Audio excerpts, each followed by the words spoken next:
número 33. Todos acharam? Glória a Deus.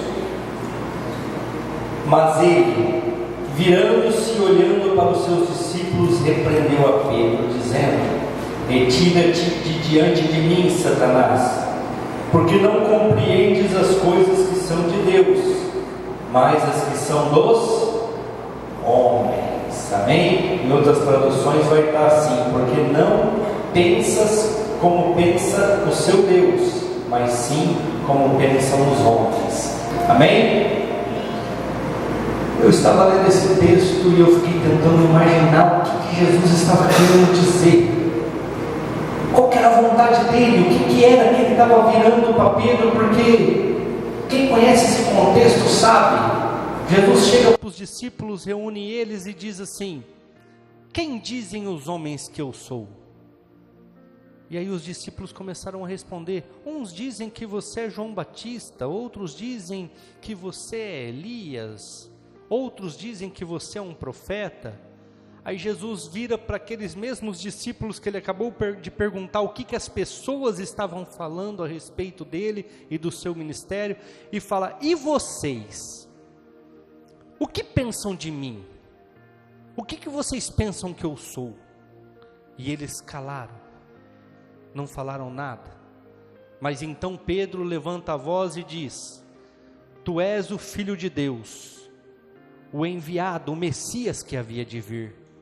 E Jesus então fala: não foi carne nem sangue que te revelou isso, mas foi o próprio Pai que está no céu que te revelou. E aí ele começa a explicar que ele estava na terra, que ele padeceria, que ele seria entregue aos fariseus, aos saduceus e aos sacerdotes, apanharia, seria crucificado e ao terceiro dia iria ressuscitar.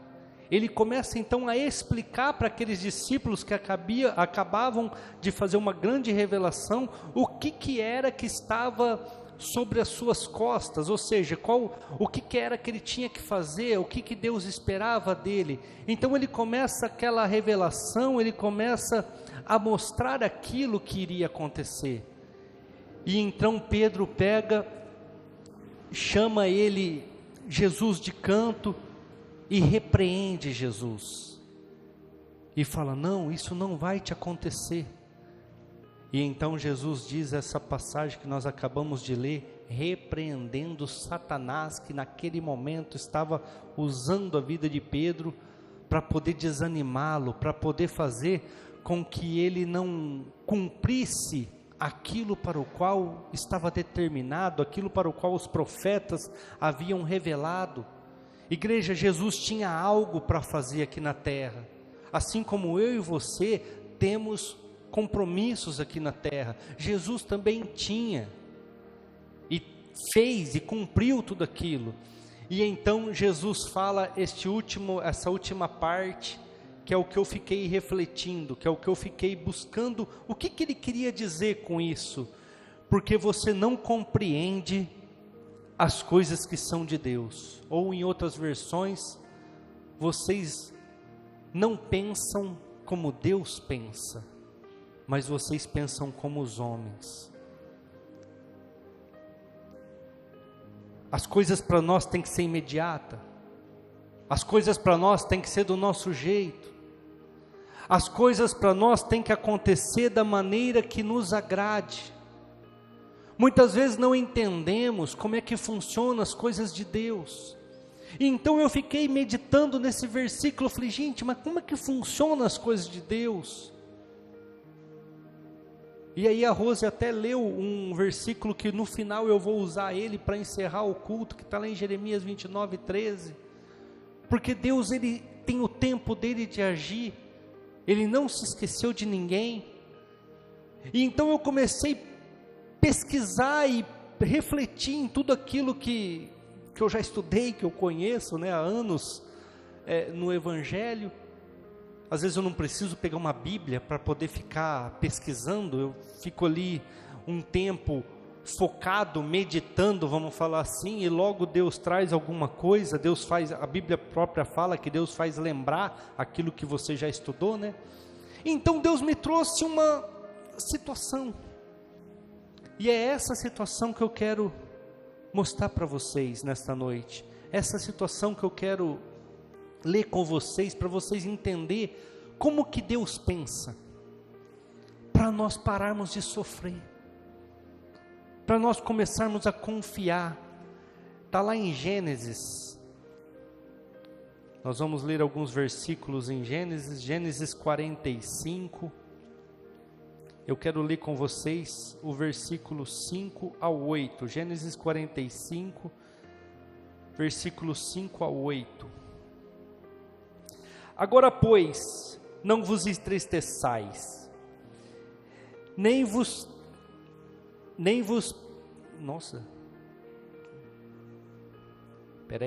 agora, pois, não vos entristeçai, nem vos pese aos vossos olhos, por me haverdes vendido para cá, porque para a conservação da vida Deus me enviou diante da vossa face, porque já houve 2 anos de fome no meio da terra, e ainda restam 5 anos em que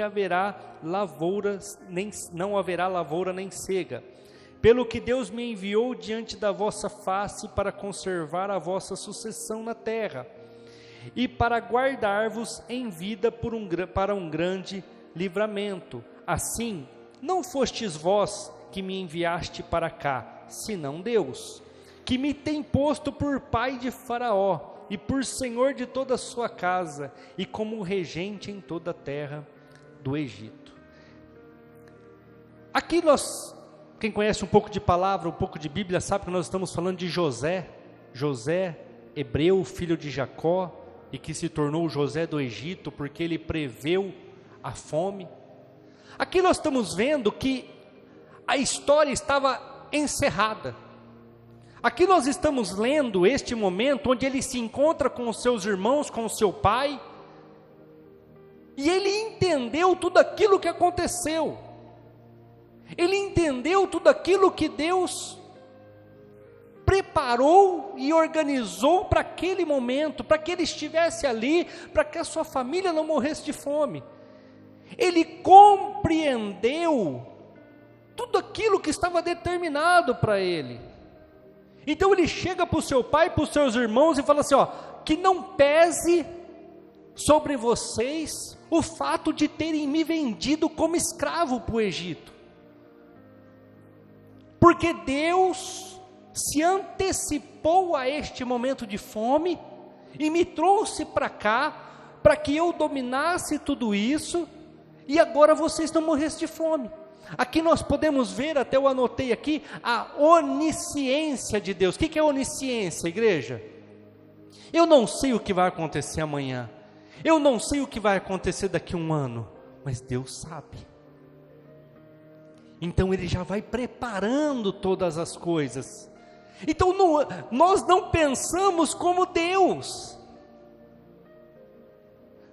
José, ele entendeu no capítulo 45 o que Deus tinha feito com ele, mas para ele chegar até esse momento, igreja, foi difícil, porque José era um sonhador. Vamos ler comigo lá atrás para a gente entender como é que tudo isso funciona. Gênesis 37, versículo 2: estas são as gerações de Jacó, sendo José de 17 anos. Quantos anos José tinha, igreja? 17 anos de idade José tinha. José era um sonhador. Vamos ler o versículo 6 ao 8. E disse-lhe: ouve, peço-vos este sonho que eu tenho sonhado. Eis que estávamos atando os nossos molhos no meio do campo, e eis que o meu molho se levantou e também ficava em pé, e eis que os vossos molhos me rodearam e se inclinaram diante do meu molho. Então lhe disseram os seus irmãos: tu, pois, deverás reinar sobre nós? Tu deveras terás domínio sobre nós? Por isso, tanto mais o aborreciam por seus sonhos e as suas palavras. Ele teve um sonho e contou para os seus irmãos. Aí ele teve um segundo sonho, vamos ler o versículo 9 em diante. Sonhou ainda um outro sonho e contou aos seus irmãos e disse: eis que ainda sonhei um sonho, eis que o sol, a lua e 11 estrelas se inclinavam a mim, e contando a seu pai e a seus irmãos, repreendeu o seu pai e disse-lhe: que sonho é este que sonhaste? Porventura viremos eu e a tua mãe e os teus irmãos inclinar-nos perante ti em terra? Este era José, igreja, com 17 anos, um sonhador. Aquele cara que nós lemos no capítulo 45, verso 5 em diante, que entendeu todo o propósito de Deus, teria que passar por várias situações para chegar no capítulo 45.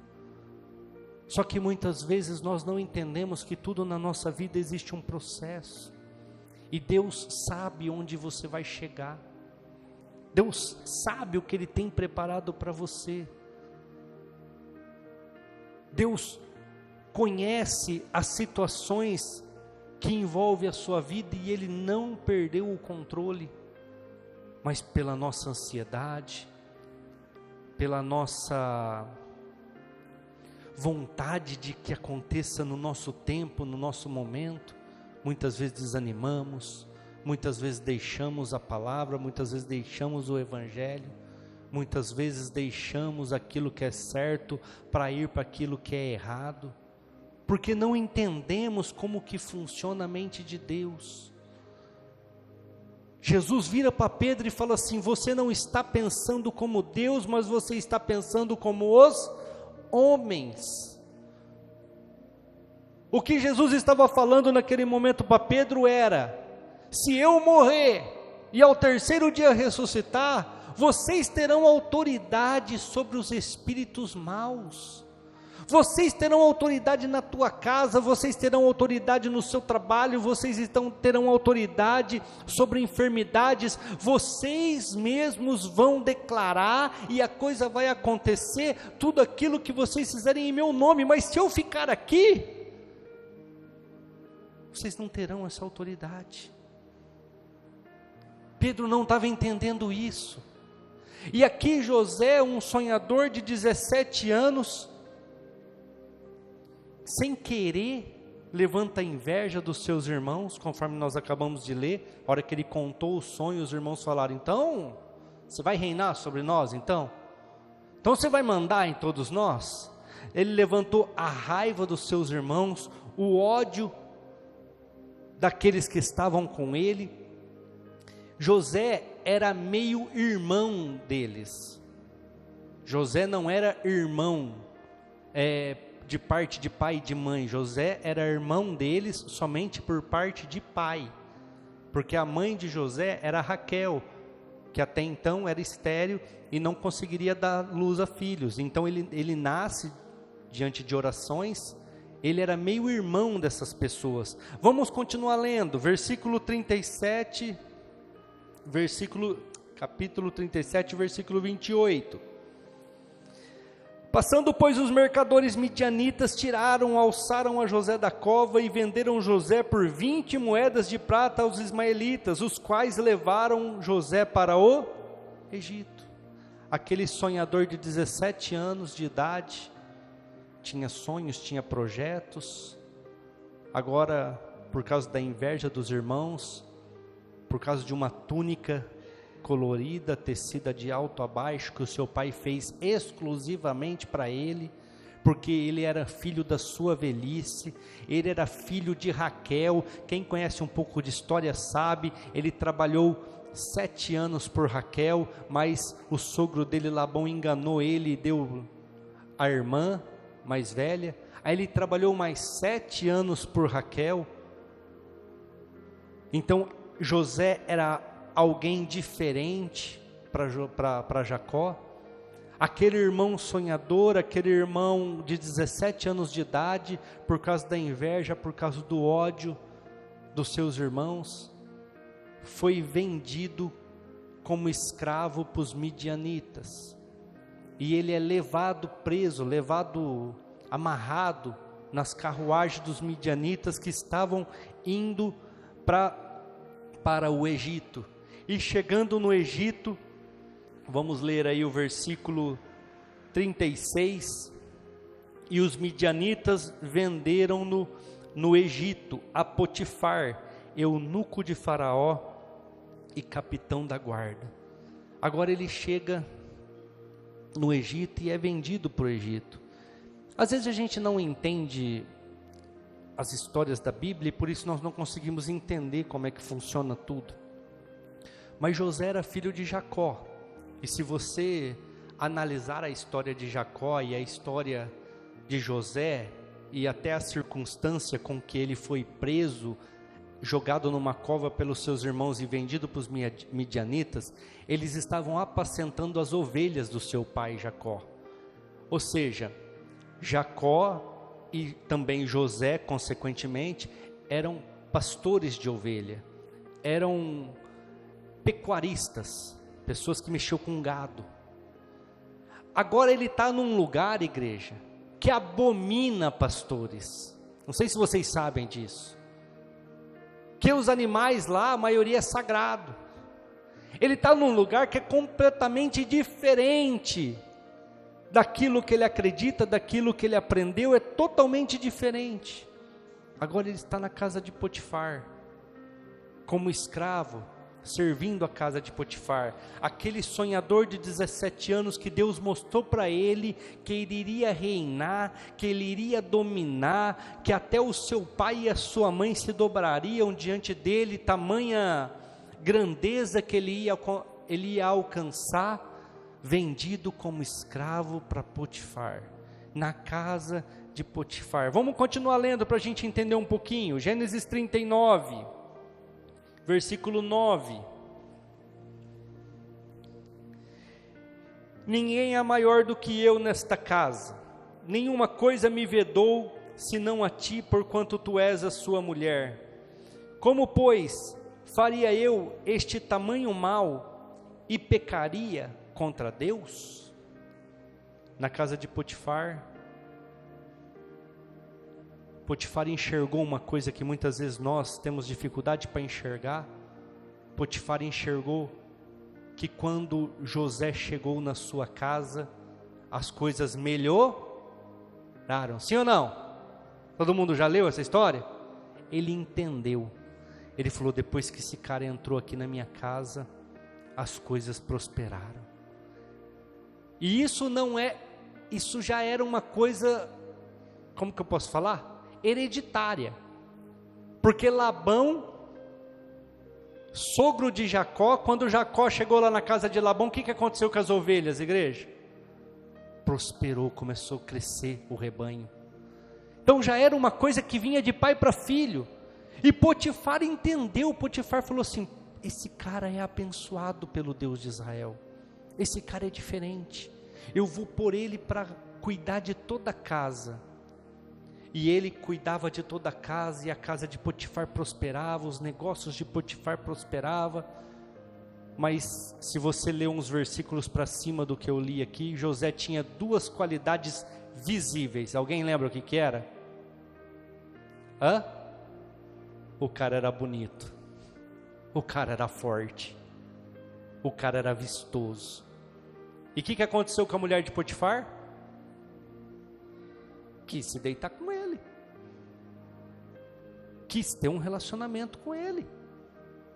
E é o versículo que nós acabamos de ler. Ele fala: não, o teu marido me entregou toda a tua casa, todo o seu lar, mas não você.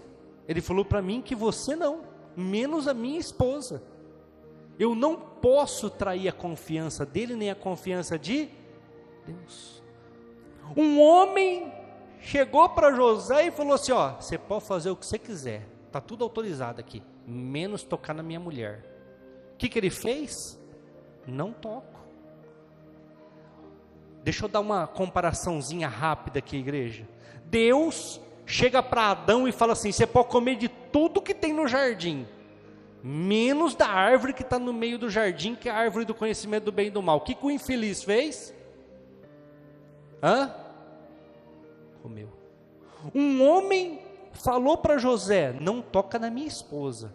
Ele falou: não vou fazer em consideração ao seu marido e em consideração ao meu Deus.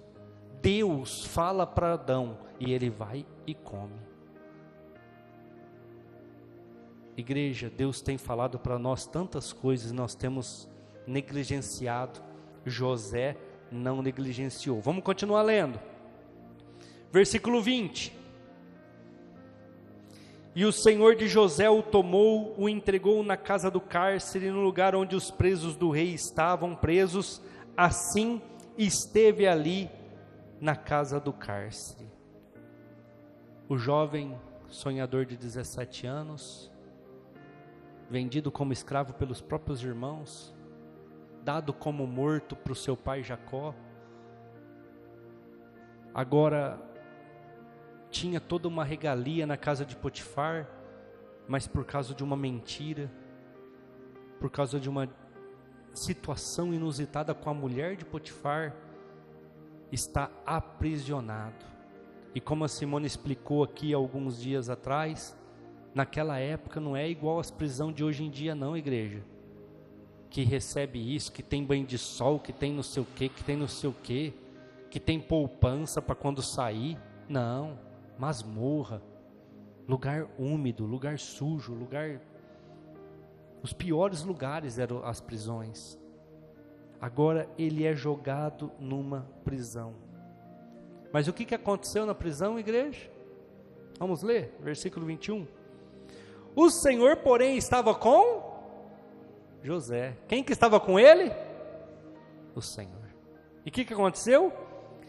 E entendeu e estendeu sobre ele a sua benignidade e deu-lhe graça aos olhos do carcereiro. O carcereiro também olhou para José e falou: peraí, esse cara é diferente, esse cara é bom, esse cara é abençoado. Vamos continuar lendo. E o carcereiro mor entregou na mão de José todos os presos que estavam na casa do cárcere, e ele fazia tudo o que fazia ali. E o carcereiro mor não teve cuidado de nenhuma coisa que estava na mão dele, porquanto o Senhor estava com ele, e tudo que ele fazia, o Senhor prosperava. Tudo que ele colocava a mão, Deus abençoava. Tudo que ele colocava a mão, dava certo. Tudo que ele colocava a mão, acontecia. Só que aquele sonhador, que teve em sonhos revelado, queria dominar, queria ser grande, estava agora preso, vendido como escravo, agora estava preso numa masmorra. Tinha as regalias lá por ter alcançado graça diante do carcereiro, mas estava preso. Pensa comigo, igreja. Vocês acham que José acreditava que ia se cumprir mais alguma coisa na vida dele? Você acha que José acreditava que ele ia dominar mais alguma coisa, que ele ia ser grande em algum momento? Não. Eu tenho quase que certeza que aqui José já estava desanimado. Falou: nada disso vai acontecer. Aquilo que eu sonhei, aquilo que eu tive de visão, não era para mim, era para alguém, menos para mim. Só que lembra lá no capítulo 8, versículo 33 que nós lemos de Marcos, Jesus falando para Pedro: você está pensando como homem, não como Deus. Esse é o nosso problema. Muitas vezes pensamos como homem, vendo a circunstância que nos cerca, vendo os problemas que estamos passando nesse momento. Não pensamos aquilo que Deus quer para as nossas vidas. E José está ali naquele cárcere, está ali naquela situação, e um dia, como de costume, ele acorda, vai ali cumprimentar os presos, e ele vê que tem 2 presos que estava com semblante diferente, que estava apreensivo. E José fala: o que aconteceu com vocês? Sempre estão diferentes, hoje vocês estão apreensivos, estão com semblante triste. É que nós tivemos um sonho, e nós não entendemos o sonho. Aí José fala assim, os sonhos são de Deus. Muitas vezes nós não entendemos, mas sim, a maioria dos sonhos são de Deus. Se são de Deus, existe uma interpretação e Deus pode dar. Conta o sonho para mim. Conte o sonho. Então, o copeiro conta o seu sonho, fala lá que ele vê as uvas no cesto e que ele pega as uvas, amassa no copo, e Faraó dá o copo para ele, ele bebe daquele suco da videira, né, que nós conhecemos por vinho, e ele dá também a Faraó, e que ele via 3 cestos na frente dele. Aí José fala, a revelação do sonho é simples, os 3 cestos significa 3 dias, e o significado de Faraó ter te dado o copo é porque daqui 3 dias, Faraó vai se lembrar de você aqui no cárcere, e vai te mandar te buscar, e você vai ser restabelecido nas suas funções, você vai voltar a ser copeiro do rei, copeiro de Faraó. Ele fala, legal. Aí o padeiro falou assim, rapaz, gostei da interpretação, revela o meu. Olha, eu via 3 amassadeiras de pão, 3 cestos de pães, e via também um madeiro. Aí José falou assim, a revelação do teu sonho é simples, 3 dias vão se passar, assim como o Faraó vai se lembrar do padeiro, do copeiro, vai se lembrar também de você, o padeiro, e ele vai mandar te enforcar, daqui 3 dias você vai estar morto. E passado 3 dias, igreja,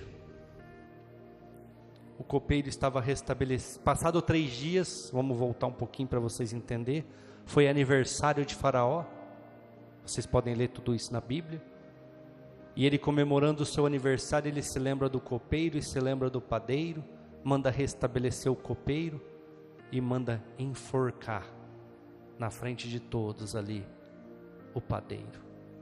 E quando aquele copeiro está saindo da prisão do seu cárcere, José fala assim, lembra-te de mim quando estiver com Faraó, porque qual que era a revelação? Você vai tomar do copo de Faraó.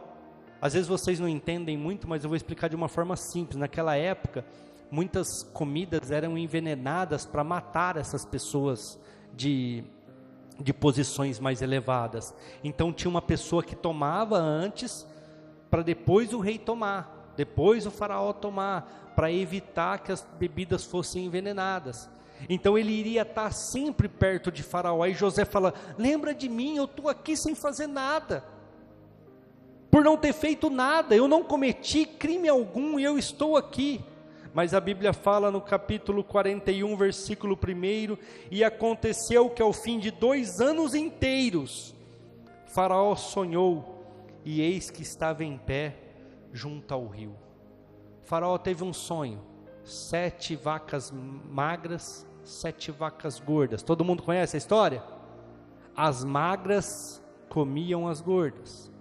7 espigas mirradas e 7 espigas frondosas, bonitas, cheias de milho. E as magras mirradas engoliam as que estavam frondosas. E ele manda chamar todas as pessoas adivinhadores do reino do Egito, e ninguém consegue interpretar o sonho. Aí o que acontece, igreja?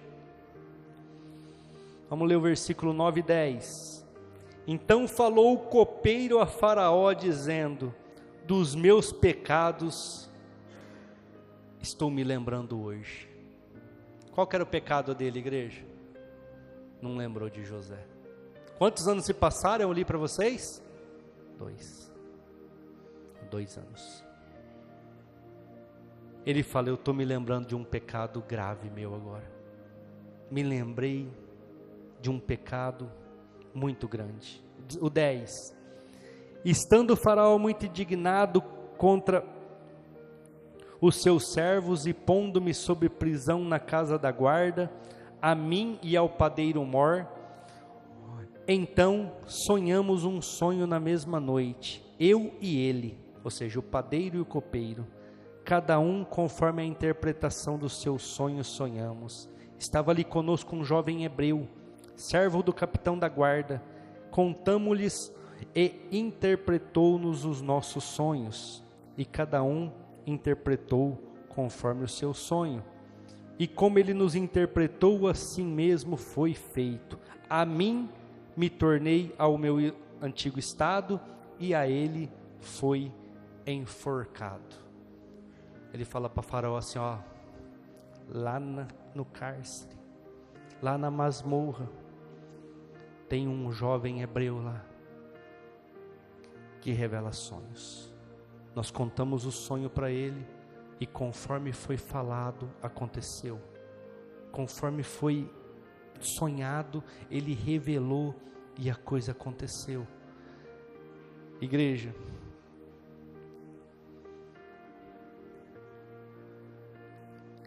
Deus começa agora a cumprir os sonhos de José no Egito.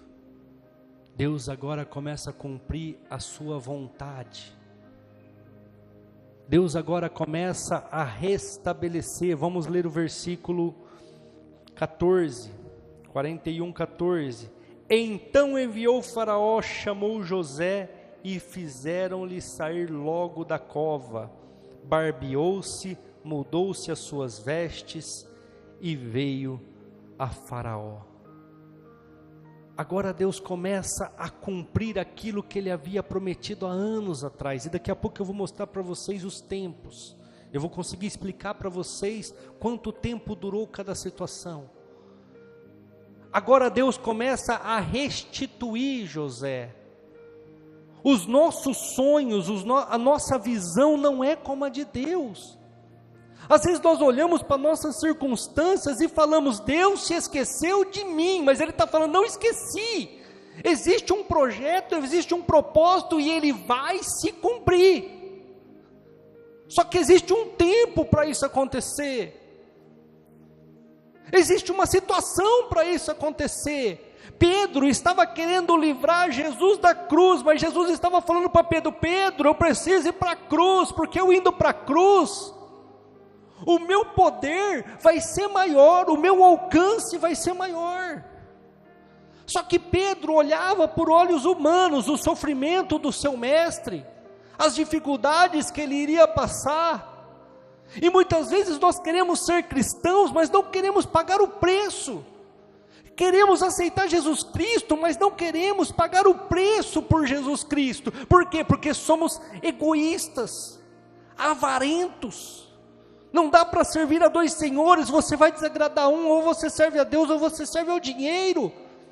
Não dá para servir as nossas vontades, porque a Bíblia fala, aquele que quer vir após mim, tome a sua cruz e siga-me.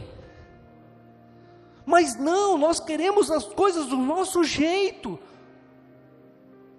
José, eu não sei se vocês perceberam, com 17 anos de idade, a maturidade que esse cara tinha, ele poderia ter se deitado com a mulher de Faraó, porque ele poderia ter pensado como muitos aqui já pensaram, se Deus me permitiu ser vendido como escravo pelos meus próprios irmãos, Ele não está comigo, eu vou deitar com ela aqui mesmo. Mas não, ele percebeu, mesmo com as circunstâncias do que ele estava vivendo, que Deus estava com ele. Potifar percebeu que Deus estava com ele, o chefe da guarda percebeu que Deus estava com ele. Igreja, aqui começa o cumprimento das promessas de Deus na vida de José. Aqui começa a restituição na vida de José. Vamos ler no próprio 41, o versículo 39 ao 42.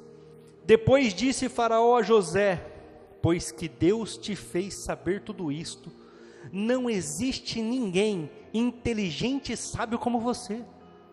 Faraó falou, rapaz, você é fantástico, você revelou meu sonho, não tem ninguém mais inteligente aqui em todo o reino, além de você.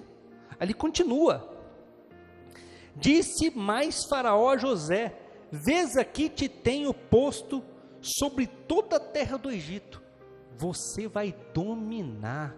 Igreja, um hebreu, às vezes nós não entendemos essas coisas, um hebreu, um cara que mata animais e come carne de vaca, come carne de cabrito, e lá no Egito não pode fazer essas coisas.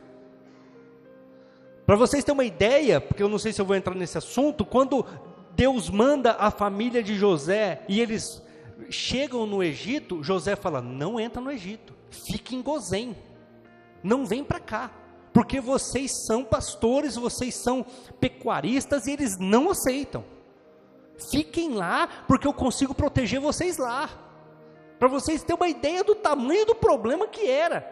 Mas agora José está sendo restabelecido, José está sendo colocado no lugar que Deus tinha programado para ele lá atrás. Vamos continuar, versículo 42, tirou o faraó o anel da sua mão, pôs na mão de José, e o fez vestir de vestes de linho, e pôs um colar de ouro no seu pescoço. Agora a autoridade sobre o Egito era José, agora a autoridade sobre tudo era José. Mas antes de tudo isso, vendido como escravo pelos irmãos, enganado pela mulher de Potifar e jogado numa prisão, esquecido por 2 anos naquela prisão. Olha o tanto de circunstâncias que ele passou, igreja. Você acha que ele acreditava que alguma coisa mais ia acontecer na vida dele? Você acha que alguma coisa mais ele acreditava que ia dar certo? Mas a hora que chegou o momento, Deus deu um sonho para Faraó, ninguém interpretou, o copeiro lembrou, mandaram buscar, e ele virou governador do Egito. Para vocês terem uma ideia de como ele tinha se esquecido de tudo isso, eu quero ler 2 versículos com vocês, para vocês entenderem, os 51 e os 52, como ele foi restabelecido, como ele cresceu no reino do Egito, diante de Faraó. Deram uma mulher para ele, e dessa mulher nasceu 2 filhos, olha o nome dos filhos dele, para vocês terem uma ideia de como ele já não acreditava mais naquilo que havia sido sonhado. 51 e 52, 41, 51 e 52, e chamou José o nome do primogênito Manassés, porque disse, olha o que significa o nome Manassés, Deus me fez esquecer de todo o meu trabalho e de toda a casa de meu pai. Não se lembrava mais de seu pai, não se lembrava mais de como ser um pastor de ovelhas, não se lembrava mais de como ser um pecuarista, não se lembrava mais.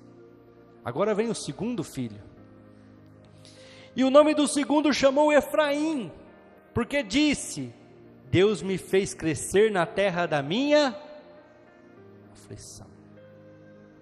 Deus me colocou num lugar de sofrimento, Deus me colocou num lugar de dificuldades, mas me prosperou ali, me fez crescer ali.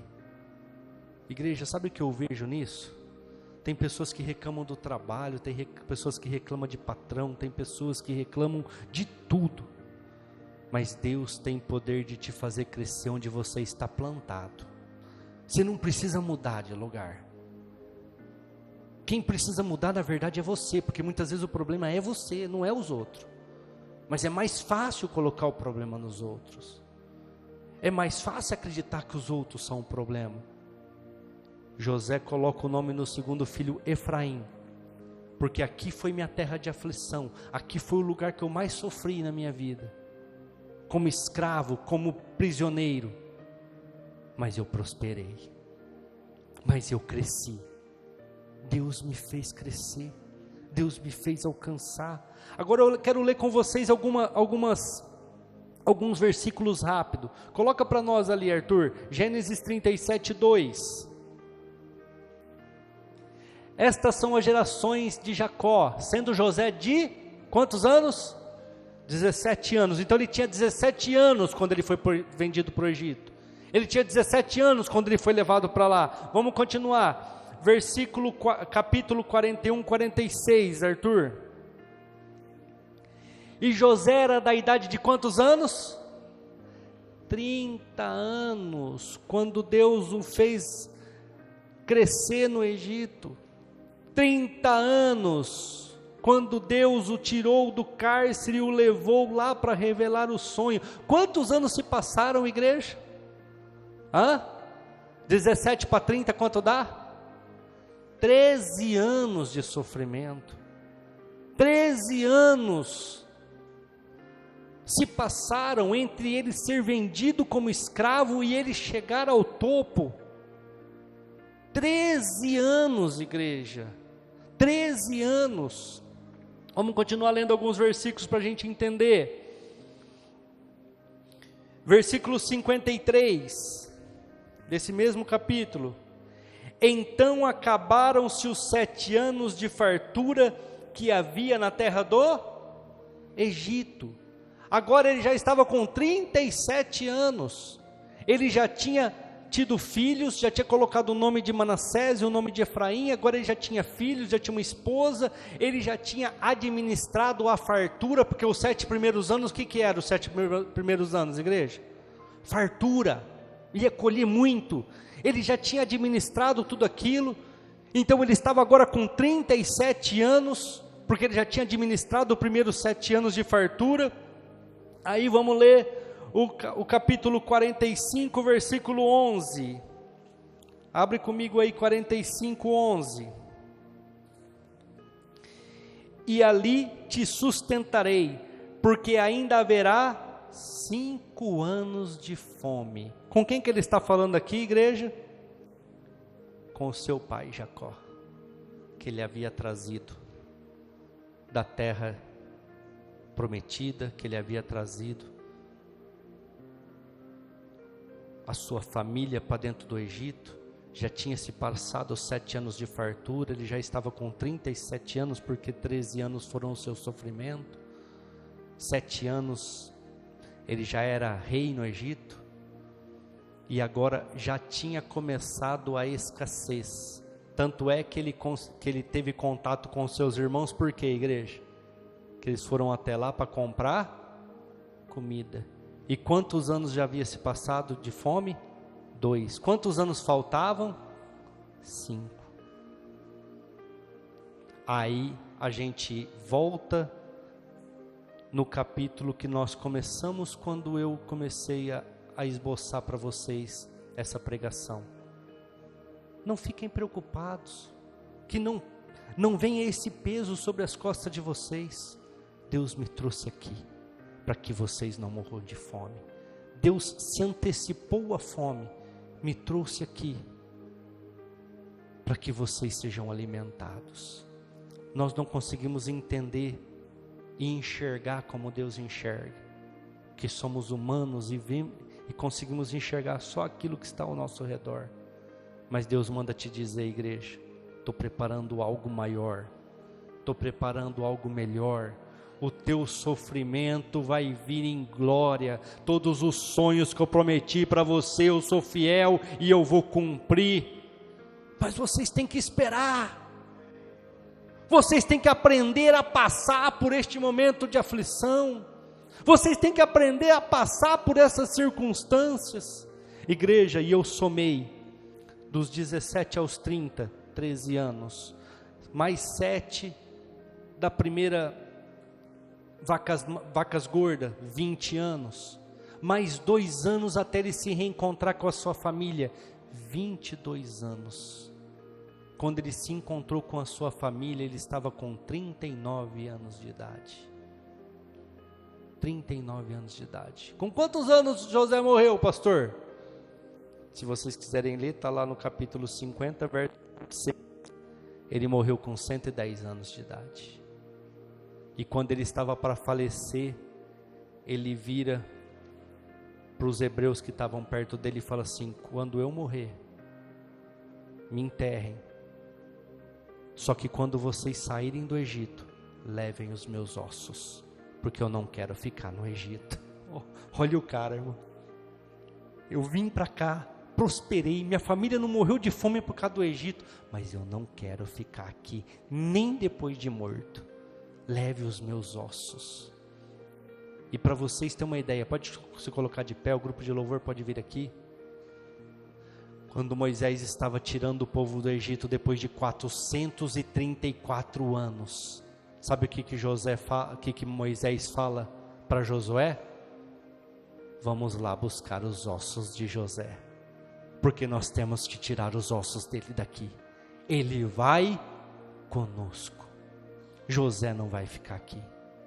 Igreja, os sonhos de Deus vão se cumprir, as promessas dele vão se cumprir. Às vezes não é o que você está enxergando, não é a circunstância que está te envolvendo, não é o melhor cenário, não é a melhor oportunidade, não é a melhor posição financeira, o melhor trabalho, mas Deus está falando: acalma o teu coração, porque eu sei o que eu tenho projetado para você, e eu vou te fazer chegar, eu vou te fazer alcançar, porque aqui neste momento, igreja, José estava cuidando do seu pai, financeiramente, estava alimentando o seu pai. José estava cuidando dos seus irmãos que o venderam como escravo, e eles estavam prostrados diante de José do Egito. Todos os seus sonhos se cumpriram, todas as promessas de Deus para a vida de José se cumpriram. Demorou 22 anos, mas se cumpriram. Não sei quanto tempo você tem sofrido, não sei que situação tem te escravizado, mas Deus manda te dizer nesta noite: vai passar, e você vai alcançar, e tudo vai dar certo em nome de Jesus. Deus, obrigado Jesus, obrigado Senhor. Jeremias capítulo 29, versículo 10 ao 14, porque assim diz o Senhor: certamente que passados 70 anos na Babilônia os visitarei e cumprirei sobre vós a minha boa palavra, tornando-vos a trazer a este lugar, porque eu bem sei os pensamentos que penso sobre vós, diz o Senhor, são pensamentos de paz e não de mal, para vos dar o fim que esperais. Então me invocareis, ireis, orareis a mim e eu vos ouvirei. Buscar-me-eis e me achareis quando me buscardes de todo o vosso coração, e serei achado de vós, diz o Senhor, e farei voltar os vossos cativos, congregar-vos-ei de todas as nações e de todos os lugares, para onde vos lancei, diz o Senhor, e tornarei a trazer-vos ao lugar de onde vos transportei. Igreja, às vezes você olha para o lado, você olha a sua circunstância e você fala: as pessoas estão vivendo aquilo que era para mim, tem outros no meu lugar. Às vezes você olha e as coisas estão se cumprindo na vida de outras pessoas e você tem ficado para trás. Mas a Bíblia está dizendo para mim e para você nesta noite: você está olhando com olhos humanos. Você está olhando com olhos carnais, não com os olhos de Deus, não da forma que Deus olha, porque a forma que Deus olha é essa que nós acabamos de ler. Eu sei o que eu quero para a vida de cada um aqui, eu sei o que eu quero para o teu casamento, eu sei o que eu quero para a tua empresa, eu sei o que eu quero para os teus negócios, eu sei o que eu quero para a tua casa, eu sei o que eu quero para a tua vida, eu sei. Eu bem sei os pensamentos que tenho de vós, diz o Senhor, e são pensamentos de paz, e não de mal, para te dar o fim que você pensou, que você deseja. Pastor, mas eu não estou vivendo o que eu penso. Calma, José também não estava. Calma, José também estava com as promessas, vivendo num cárcere, mas o dia que Deus falou: chegou tua hora, chegou teu momento, ele desfrutou de tudo aquilo que Deus tinha para a vida dele. Quem quer desfrutar das bênçãos do Senhor, dá um glória a Deus aí no seu lugar, e aplauda ao Senhor, aleluia, glória a Deus, graças a Deus, amém. E hoje nós vamos apresentar o Ian, igreja. Quem diria que nós apresentaríamos o Ian, hein, Fabrícia? Quem lembra do Ian? Quem lembra de nós orando aqui pelo Ian? Igreja, Fabrícia me procurou. Os prognósticos para a vida do Ian eram... Pode vir aqui, Fabrícia, pode vir, Wesley. Vem a família toda aqui na frente. Vamos apresentar o Ian. Eram totalmente negativos, só derrotas, só dificuldades. E ela estava bem aflita, e eu falei para ela assim, mas Fabrícia, o que você quer? Ela falou, eu quero o meu filho. Então eu falei, então nós vamos orar. Então nós vamos orar. Porque mesmo contra todas as circunstâncias que os médicos estão falando aí, nós cremos em Jesus que cura, que liberta, que restaura. Quantas semanas ele nasceu, Fabrício? 28 semanas ele nasceu. Ele tinha 6 meses quando nasceu. Onde o normal, todo mundo sabe, é 9 meses, 40, 41 semanas. E nasceu e foi lá para a incubadora, e eu fui visitar a Fabrícia. E eu dei um jeitinho de entrar lá na UTI, né, Fabrício? Fui lá, conversei com os médicos lá, com as médicas, elas viram que eu era um cara bonito, elas falaram, não, pode entrar lá. Cabeludo. Aí eu entrei lá e ungi aquele lugar que ele estava ali, era uma incubadora, né? Ungi aquele lugar e orei e li umas palavras da Bíblia lá e falei, Senhor, o Senhor pode curar. O Senhor pode ir contra todos os diagnósticos que esses médicos estão falando. O Senhor pode fazer. E a Fabrícia, e depois fui mais algumas vezes lá, e a Fabrícia é testemunha que as médicas falavam, né? Ah, é? Que benção. Amém. E as médicas falaram, a evolução dele é grande, é rápida. Outros que entraram antes dele aqui, ele está na frente. Esse é o Jesus que nós servimos, igreja. Se Jesus estivesse ouvido Pedro naquele momento, e não tivesse cumprido tudo aquilo que estava determinado para ele, nós seríamos limitados, não teríamos esta autoridade de orar por uma cura, orar por uma circunstância, e Deus curar, e Deus libertar, e Deus restaurar. Igreja, vocês oraram junto com a gente, vocês estiveram junto conosco, alguns até no monte, quando nós colocamos e apresentamos a vida da Fabrícia, do Wesley, a vida do Ian, e o Ian está aqui nesta noite para ser apresentado, o Ian está aqui nesta noite para ser a glória de Deus nas nossas vidas, porque hoje nós podemos falar, o Senhor cura, o Senhor liberta, o Senhor restaura. E por que nós apresentamos crianças, igreja? Está lá em Lucas capítulo 2, não batizamos uma criança? Deixa eu achar aqui rapidinho, Lucas capítulo 2, versículo 22, cumprindo-se os dias da purificação, segundo a lei de Moisés, o levaram a Jerusalém para apresentar ao Senhor. Quando cumpriu-se os dias da purificação, Maria junto com seu esposo José pegaram o menino Jesus, o levaram até Jerusalém para que os sacerdotes o apresentassem. Não se batiza criança. Jesus foi batizado, tinha 30 anos de idade. Criança, você apresenta. Criança, você diz para Deus, aqui está, abençoa, cuida, abençoa a vida do Wesley e da Fabrícia para cuidar. E lá, quando ela tiver idade, ela vai se decidir pelo batismo.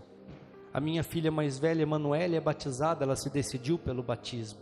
A Rafaela ainda não se decidiu pelo batismo, porque a Rafaela ainda é uma criança. Ainda o pecado, na forma que nós conhecemos, não atingiu a vida dela. Ah, pastor, com 9 anos tem umas crianças aí, exato.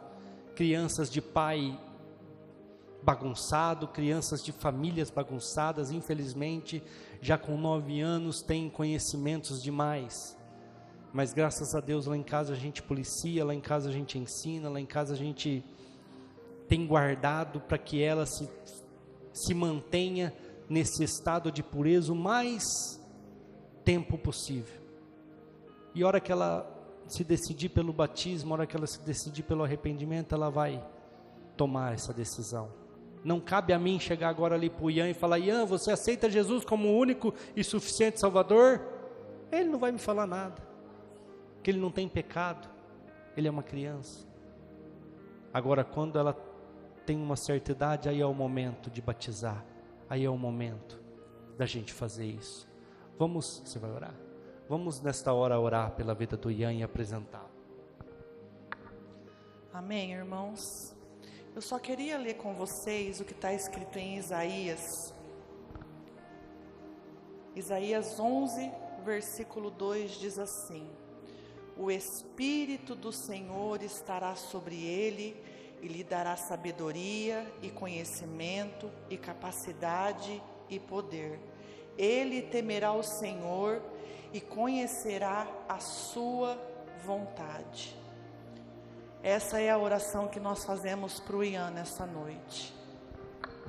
O Espírito do Senhor será sobre ele, e o Ian será um lembrete, que por onde ele passar, a mensagem de Cristo vai ser anunciada através da vida dele. O Ian, ele não é só uma criança, ele não é só um bebê, ele é a manifestação do Deus que nós servimos. Se existe dúvida que Deus ainda cura, a gente olha para o Ian. Se existe dúvida de que Jesus ainda opera milagres, a gente olha para a vida do Ian. O mesmo Deus que fez isso na vida do Ian, Ele também faz na minha e na sua, e na nossa casa, e na nossa família, e nos nossos filhos. O Deus que restaurou a vida do Ian, que mudou a sentença de morte lançada sobre a vida dele, é o Deus que está aqui nesta noite. Amém? Glória a Deus. Levante suas mãos, estenda suas mãos em direção a essa família. Pai, em nome de Jesus, nós queremos nesta hora, Pai, te agradecer. Obrigada, Jesus. Obrigada porque mais uma vez os nossos olhos estão contemplando as obras das tuas mãos, Pai. Mais uma vez nós podemos dizer que o Senhor é o mesmo, que o Senhor ainda opera milagres, que o Senhor não muda, que a tua palavra não volta vazia. Nós te louvamos pela vida do Ian, Pai, e nessa hora nós consagramos ele ao Senhor. O Ian é teu, Pai. Que o Ian possa ser um sinal para aqueles que não acreditam no Senhor, olharem para ele e verem a tua manifestação, Pai. Que as irmãs, os irmãos do Ian nunca se esqueçam de quem o Senhor é, do que o Senhor faz, do que o Senhor ainda pode fazer, Pai. Que a família do Ian possa todos os dias das suas vidas desfrutar da tua bondade, do teu amor e da tua fidelidade, Pai. Continue guardando a vida do Ian, Pai. Continue guardando essa família, Senhor. Continue derramando bênçãos sem fim sobre eles, Pai. E que todos os dias eles possam desfrutar desse amor tão poderoso, Pai. Nós declaramos que o Ian será um profeta, Pai. Nós declaramos que a manifestação da tua graça será sobre ele. Nós declaramos que o Ian vai fazer a diferença nessa geração, Pai. Nós declaramos que vidas serão salvas através da vida do Ian, que muitas pessoas ouvirão falar de Jesus Cristo através da vida do Ian, Pai. Nós declaramos que essa criança é tua, a Lara, a Isis, o Ian, o Iago, essas crianças pertencem ao Senhor, Pai. Em nome de Jesus, nós te agradecemos e nós te louvamos por isso. Em nome de Jesus. Amém, irmãos?